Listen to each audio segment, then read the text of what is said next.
Hello all. इस lecture में हम पढ़ते हैं इंडिफरेंस कर्व एनालिसिस।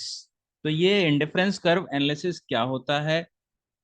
ये आपके कंज्यूमर इक्विलिब्रियम का जो चैप्टर है माइक्रो इकोनॉमिक्स के अंदर, उसके अंदर दो तरीके से हम कंज्यूमर इक्विलिब्रियम को निकालते हैं। एक तो आपकी यूटिलिटी अप्रोच होती है जो मार्शल ने दी है, और एक होती है इंडिफरेंस कर्व एनालिसिस। तो इसमें भी हम निकालते हैं कि कंज्यूमर का इक्विलिब्रियम कहाँ पे होता है। तो इंडिफरेंस कर्व को पढ़ने से पहले हमें पता होना चाहिए कि इंडिफरेंस वर्ड का मतलब क्या होता है। एक वर्ड है इंडिफरेंस, और इंडिफरेंस शब्द किससे बना है? इंडिफरेंट वर्ड से। तो इंडिफरेंट का मतलब क्या होता है कि आप जैसे कोई आपसे कोई दोस्त मिलने आया और आपने उसकी तरफ ध्यान ही नहीं दिया। ठीक है, तो इसका मतलब क्या है कि आपने थोड़ा उसको इंडिफरेंटली ट्रीट किया। इंडिफरेंट का मतलब आपको कोई फर्क नहीं पड़ता। ठीक है, तो इंडिफरेंस क्या होता है? इंडिफरेंस कर्व क्या होता है? ऐसा कर्व जो अलग अलग कॉम्बिनेशन से बनता है। ठीक है, ए कॉम्बिनेशन, बी कॉम्बिनेशन और सी कॉम्बिनेशन। और चाहे आपको ए कॉम्बिनेशन मिल जाए, चाहे बी मिल जाए, चाहे सी कॉम्बिनेशन मिल जाए, ये तीनों आपके लिए इक्वल हैं। ठीक है, तो अगर कोई पूछता है कि आपको ए कॉम्बिनेशन चाहिए दो कमोडिटीज का, या बी कॉम्बिनेशन चाहिए या सी कॉम्बिनेशन चाहिए, तो आप क्या बोलते हो? ये ए बी सी तीनों कॉम्बिनेशन आपके लिए इक्वल है, आपको फर्क ही नहीं पड़ता है। ठीक है, तो ऐसे कॉम्बिनेशन जो आपके लिए इक्वल हैं या आपको फर्क नहीं पड़ता है कि उनमें से जो कॉम्बिनेशन मिल जाए आपके लिए सब बराबर है, तो ऐसे कॉम्बिनेशन से जो कर्व बनता है उसको बोला जाता है इंडिफरेंस कर्व। और यूटिलिटी को आप कैसे मेजर करते हो? आपने जो है लास्ट लेक्चर में पढ़ा था यूटिलिटी एनालिसिस। उसमें क्या करते हैं हम यूटिलिटी को मेजर करते हैं न्यूमेरिकल टर्म्स में। ठीक है, तो दो अप्रोच होती हैं, ये आपने उसमें भी देखा था। एक तो कार्डिनल अप्रोच होती है यूटिलिटी को मेजर करने की। कार्डिनल अप्रोच का मतलब आप यूटिलिटी को नंबरिंग दे रहे हो, नंबर्स में उसको मेजर कर रहे हो। और हमने ये भी पढ़ा था कि law of diminishing marginal utility क्या होता है। ठीक है, उसके बाद एक होती है ऑर्डिनल अप्रोच। ऑर्डिनल अप्रोच में क्या होता है कि आप उनको गुड, बेटर, एवरेज में रैंक करते हो, उनको नंबरिंग नहीं देते हो। ठीक है, तो जब उनको नंबर में नहीं करते तो उसे बोला जाता है ऑर्डिनल अप्रोच। और इंडिफरेंस कर्व किस कंसेप्ट के बेस पे है? इंडिफरेंस कर्व बेस्ड है ऑर्डिनल अप्रोच पे। तो देखना यहाँ पे जब हम कर्व वगैरह बनाएंगे तो कोई नंबर्स वगैरह नहीं होंगे। ठीक है, सिर्फ कॉम्बिनेशंस होंगे। तो एक होता है इंडिफरेंस सेट। इंडिफरेंस सेट क्या होता है? इंडिफरेंस सेट का मतलब होता है कि दो कमोडिटीज के ऐसे कॉम्बिनेशंस जो सारे के सारे कॉम्बिनेशंस आपके लिए बराबर हैं। ठीक है, यानी कि उनमें से आपको कोई भी कॉम्बिनेशन मिल जाए, आपको सब बराबर है। ठीक है, आपको फर्क नहीं पड़ता, आप कोई भी कॉम्बिनेशन चूज कर लोगे। So it is the set of combinations of two goods which offer the consumer same level of satisfaction. तो सेम लेवल ऑफ सेटिस्फेक्शन है तो क्या है? आप उन पे इंडिफरेंट हो, आपको फर्क नहीं पड़ता, कोई सा भी कॉम्बिनेशन आपको मिल जाए। ठीक है, तो all the combinations give same satisfaction to the consumer, hence the consumer is indifferent to all these combinations. तो अब आपको पता चल गया होगा इनडिफरेंट वर्ड का मतलब क्या होता है। आपको फर्क नहीं पड़ता, ठीक है, इनमें से जो मर्जी कॉम्बिनेशन आपको मिल जाए। सो consumer is indifferent means he is okay with any of these combinations and he can choose any of them because all combinations are equal for him in terms of satisfaction। देखो, इस चीज के बारे में मैंने आपको पहले ही एक्सप्लेन कर दिया था। तो अब देखते हैं, ये देखो कॉम्बिनेशन हो गए आपके। कॉम्बिनेशन ए है, और कॉम्बिनेशन बी, कॉम्बिनेशन सी, कॉम्बिनेशन डी और कॉम्बिनेशन ई। तो ये सारे के सारे आपने कॉम्बिनेशन बना लिए। और एक गुड क्या है आपका? पिज़्ज़ा है और एक पेप्सी है।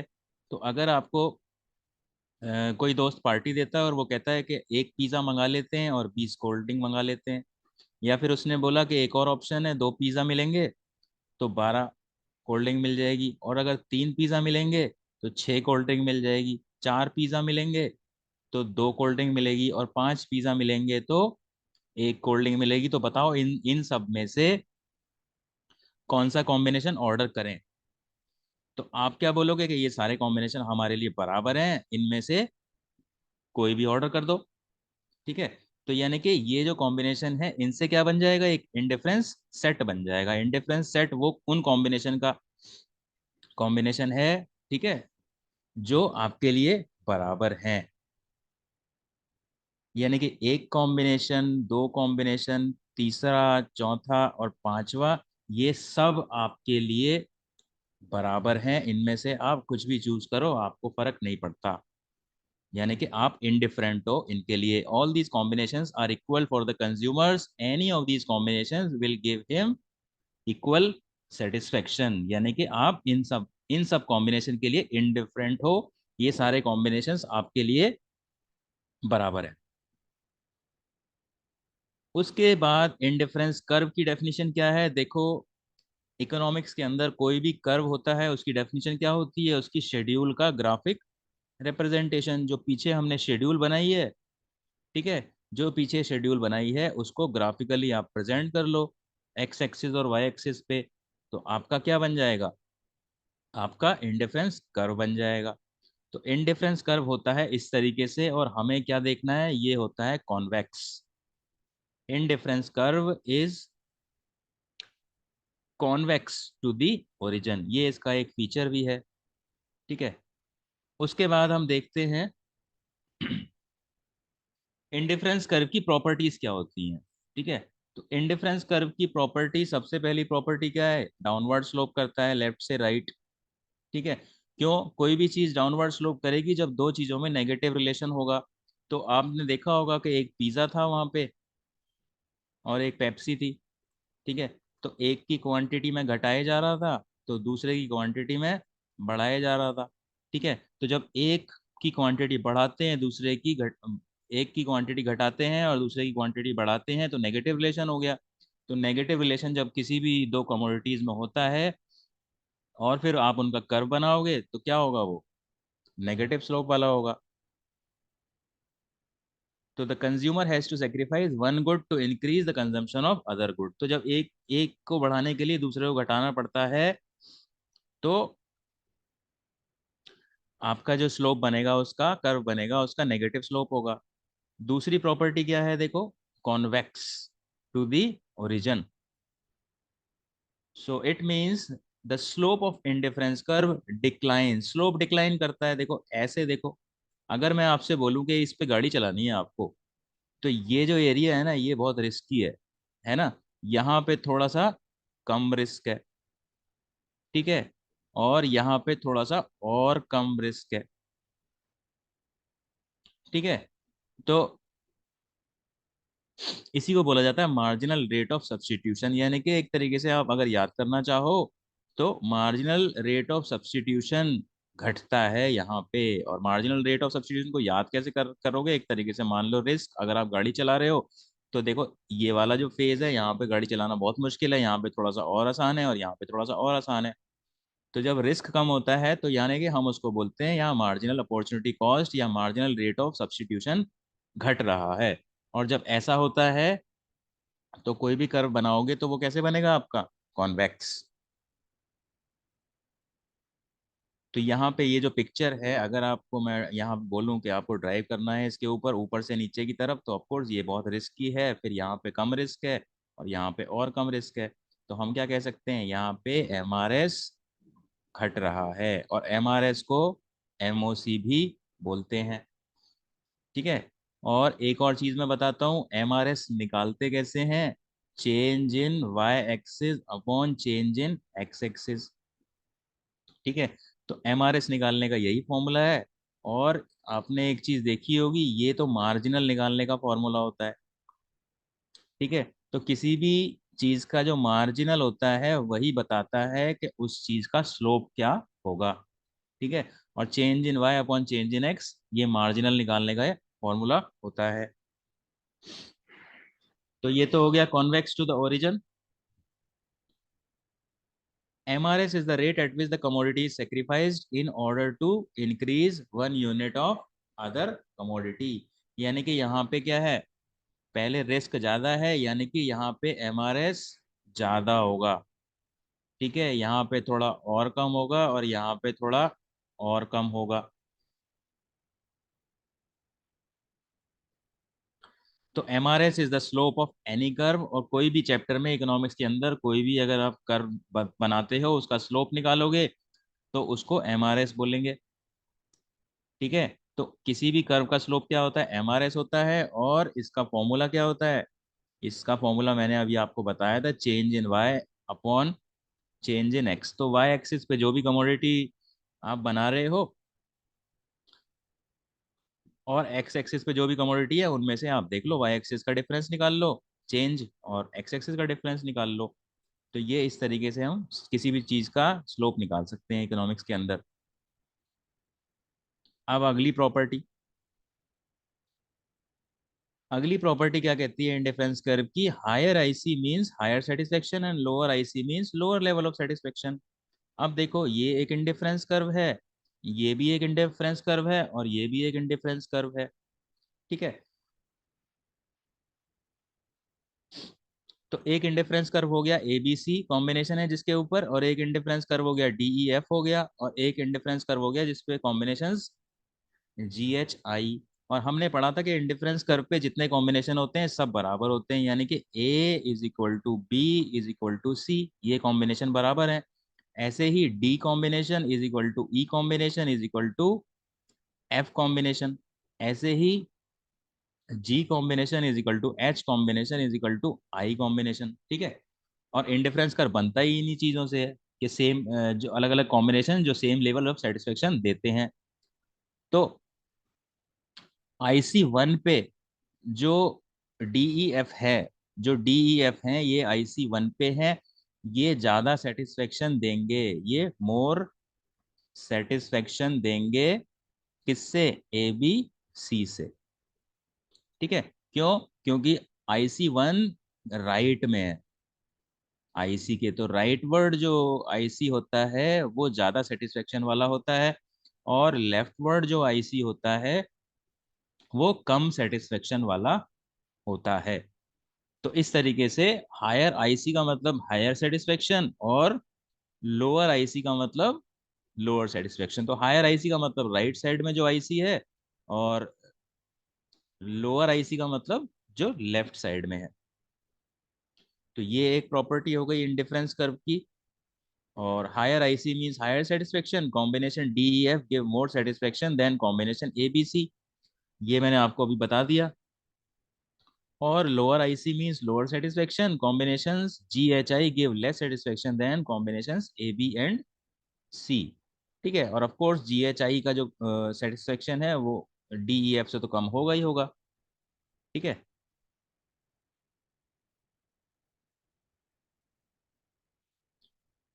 उसके बाद दो इंडिफरेंस कर्व्स कभी इंटरसेक्ट नहीं कर सकते आपस में, ये एक प्रॉपर्टी है इंडिफरेंस कर्व्स की। ठीक है, तो इसका मतलब क्या है, देखो इसका क्या मतलब है, देखो एक तो इंडिफरेंस कर्व है 1, ठीक है, और एक इंडिफरेंस कर्व है। ठीक है, तो जो इंडिफरेंस कर्व है उस पे कॉम्बिनेशन कौन से हैं, डी बी और एफ। देखो, D B और F एक इंडिफरेंस कर्व पे कॉम्बिनेशन है, और दूसरा जो IC1 है उस पे जो कॉम्बिनेशन है वो कौन से हैं, A B और C। ठीक है, तो D is equal to B is equal to F, और हम क्या बोल सकते हैं, A combination is equal to B combination is equal to C combination. ठीक है, लेकिन यहाँ पे प्रॉब्लम क्या है कि A जो है थोड़ा D के राइट में है, यानी कि A combination is better than D combination. और यहाँ पे देखो C कॉम्बिनेशन जो है वो F से नीचे है, तो C combination is less than F combination. तो ये तो पॉसिबल ही नहीं है। ठीक है, तो ये पॉसिबल नहीं है। तो point A, B, C are on one IC, which means they offer same satisfaction. Point D, B, F on same IC, which means they also offer same satisfaction. However, A combination is higher than D and C combination is lower than F, which is not possible. तो ये एक reason है कि indifference curves आपस में intersect नहीं करते, वो एक दूसरे के पैरेलल ही होंगे। उसके बाद देखो, अगली प्रॉपर्टी है इंडिफरेंस कर्व की।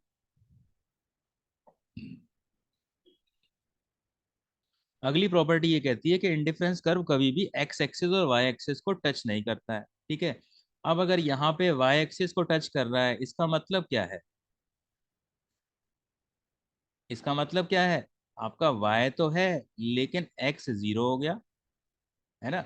और ये जो कॉम्बिनेशन है यहाँ पे क्या है, एक्स तो है लेकिन वाई जीरो हो गया। ठीक है, और इंडिफरेंस कर्व में क्या करते हैं हम, कॉम्बिनेशंस की बात करते हैं। ठीक है, तो कॉम्बिनेशन कहाँ बने, जब उनमें से एक जीरो हो गया। ठीक है, तो जब एक जीरो हो गया तो कॉम्बिनेशन तो बना ही नहीं।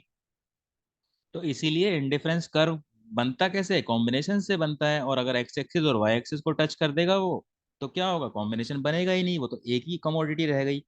ठीक है, तो इसीलिए ये कभी भी इंडिफरेंस कर्व एक्स एक्सिस और वाई एक्सिस को टच नहीं करता है।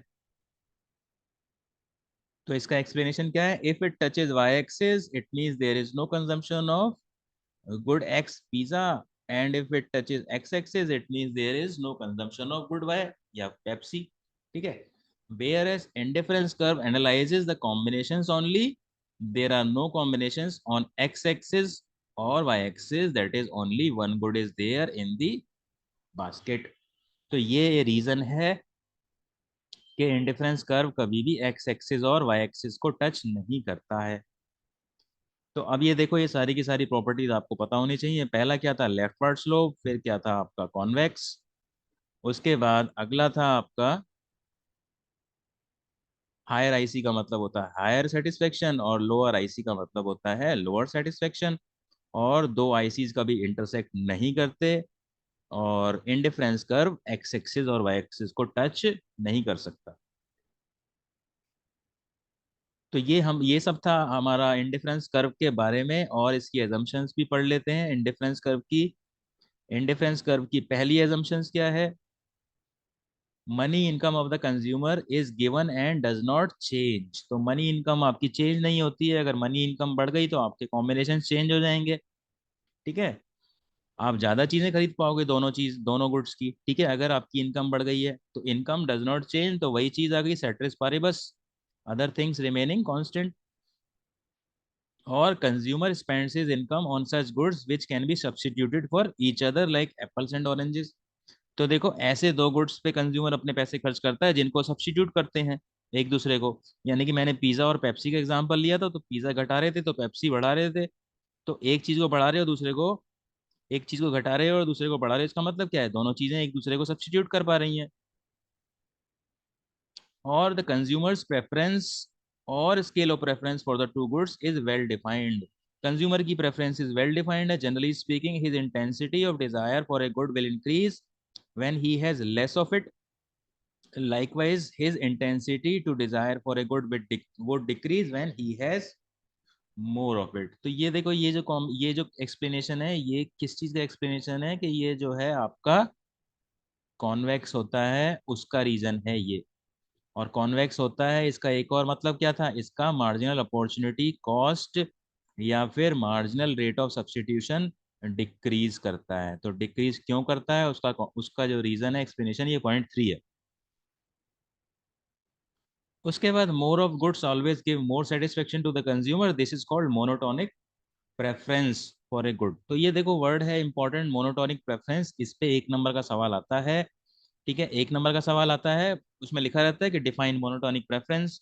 तो आपको उसमें यही लिखना है कि more of a good will give more satisfaction to the consumer. तभी तो हमने देखो इंडिफरेंस कर्व में जो राइट वाला था, हमने बोला था कि वहां पे कंज्यूमर को ज्यादा सेटिस्फेक्शन मिलता है, और लेफ्ट वाला जो इंडिफरेंस कर्व है वहाँ कम सेटिस्फेक्शन मिलता है। तो ये है मोनोटोनिक प्रेफरेंस। थोड़ा सा टेक्निकल सा वर्ड लगता है देखने में, तो आपको ध्यान रखना है इसके बारे में। And consumer is rational, he always maximizes his satisfaction. ठीक है, तो कंज्यूमर इज रैशनल का मतलब क्या है, कंज्यूमर समझदार है। ज़्यादा चीज़ों में उसको ज़्यादा सेटिस्फेक्शन नज़र आता है, कम चीज़ों में कम सेटिस्फेक्शन नज़र आता है।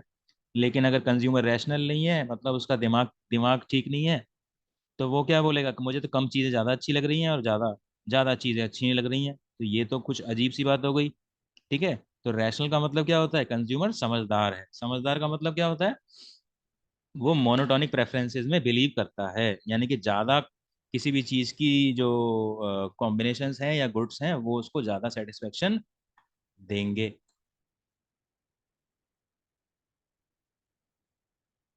तो ये था सारा का सारा आपका इंडिफरेंस कर्व के बारे में, और यूटिलिटी एनालिसिस हमने पहले ही पढ़ लिया था।